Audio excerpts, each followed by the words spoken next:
लाल जी कोई ना कोई बहाने ढूंढते रहे, कैसे निज महल में जाऊं, कैसे दर्शन करके आऊं।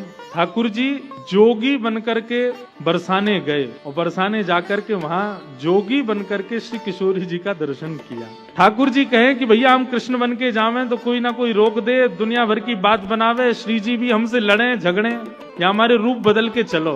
तभी ठाकुर जी ने नंद गांव में एक जोगी को देखा, घर घर जाके हाथ देख करके महाराज भविष्य बता रहा है। ठाकुर जी बोले ये बढ़िया है, मधुमंगल श्री दामा ऐसी पोशाक लाओ हमारे काजी।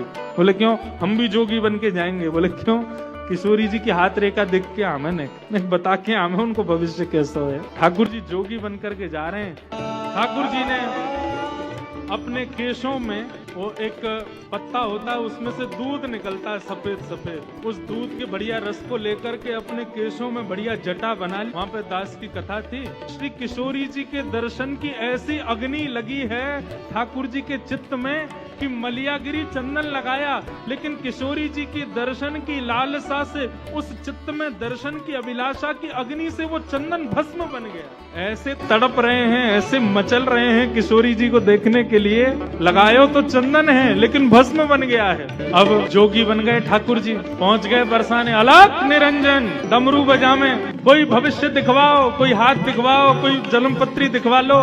ललिता विशाखा सखियां सब देख रही थी। बोलो भैया कोई भविष्य बतावे वारो आयो है? बोले हाँ आयो तो है। कोई कहे अपनी पूछो, लेकिन हमारी ब्रज की सखियों का भाव कैसा, अपनी मत पूछो, हमारी श्यामा जी की पूछो। सब सखियां गईं। बोलो भैया बाबा ओ जोगी, नेक्स्ट से जोगी, रूप तो तुम्हारा जोगी सो है, लेकिन देखने में ऐसे लग रहे हो तुम्हारा अभी जन्म भयो कछु साल पहले। ठाकुर जी बोले ये सब तपस्या के बल से हुआ है गोपी, तुम नहीं समझोगी। हमने हिमालय पे बड़ी तपस्या करी है, हमारी आयु कितनी है? हाँ ये संग में हमारो सेवक है, ये बतावे। हाँ बताओ कितनी आयु? मधुमंगल भी गया था जोगी बन के। मधुमंगल बोलो हमारे महाराज जी 120 वर्षों से हिमालय पर तपस्या कर रहे हैं, लेकिन तपस्या के प्रभाव से इनके अंग प्रत्यंग की झुर्रियां चली गई, देखने में ऐसे लगते छोटे बालक। दो चार सखियां बोली हमारो हाथ देखो। मधुमंगल बोले तुम्हें तो मैं ही देखूंगा, तुम्हारे भविष्य को तो मैं बता दूंगा। हमारे महाराज जी तो राजा रानी आदि इन सब बड़े बड़े लोगन के हाथ देखें। बोले अच्छा।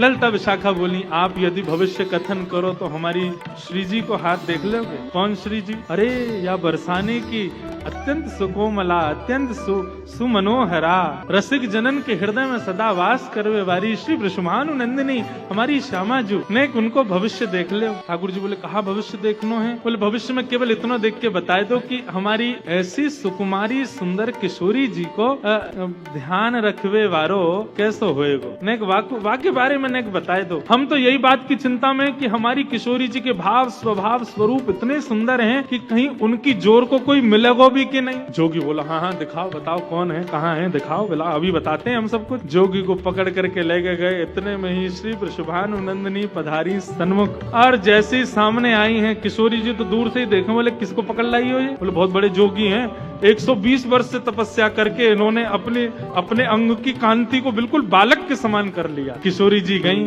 हाथ दिखाने लगी। ठाकुर जी हस्त कमल देखने लगे। बोली अरे आपको जो ध्यान रखवे वारो, आपके अब बीच में तो कई भाव है लेकिन सीधे आम है, आपको ध्यान रखवे वारो, आपके सुंदर भाव को प्रस्तुत करवे वारो वो ज्यादा दूर ना है, आपके सन्निकट ही रहवे। बस वहां में एक कमी होगी, सुंदरता में कोई कमी नहीं, नेक रंग ओझल होगा आप। ललिता विशाखा बोली ये कहीं नंदन की तो बात ना कर रहा है, ये कहीं बार यशोदा के लाला की तो बात ना कर रहा है। किशोरी जी तो हस्तकमल का स्पर्श करते। अरे श्री किशोरी जी तो ठाकुर जी के अंग की सुगंध से पहचान जाती हैं, उनको तो सब पता हो। बरसाने में ठाकुर जी आ जाए किशोरी जी को वैसे ही पता चल जाए। किशोरी जी भी समझ गई ये कौन है, हम सब जानना ही है। बोले जाकू आपके बगल में खड़ो कर दियो जाए और वाके बगल में खड़े रहते ही आपकी उपमा और बन जाए, समझो वही आपको जीवन संगी बनेगा। ललिता विशाखा बोली तो क्या करना चाहिए? बोले एक एक जो भी आपको लगे कि योग्य है वाकू लाला के बगल में खड़ा करके देख ले, यदि वासे किशोरी जी की उपमा बढ़ जाए तो समझ जाइयो कि वही है। अब बोले यहाँ कोने पकड़ के लाम है, सो धीरे धीरे ठाकुर जी खिसक के बगल में चले गए और बगल में जाकर के महाराज कंधे में गलवैया और देगी। अरे ललिता ने देखियो कैसे लग रहे हैं हम।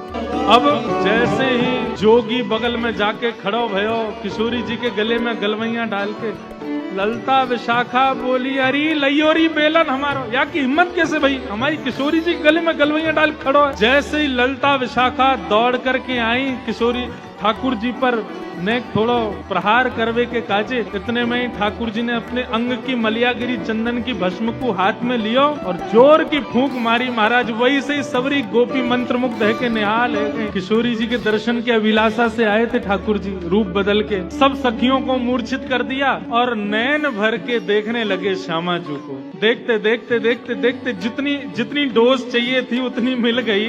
उसके बाद क्या हुआ? ऐसे हमारे श्याम सुंदर ये तो बहाने ढूंढे किशोरी जी से मिलवे, उनको देखवे के। ठाकुर जी कोई ना कोई भाव बना के, कोई ना कोई बहाने बना करके जाते ही रहे किशोरी जी के दर्शन करवे के काजे।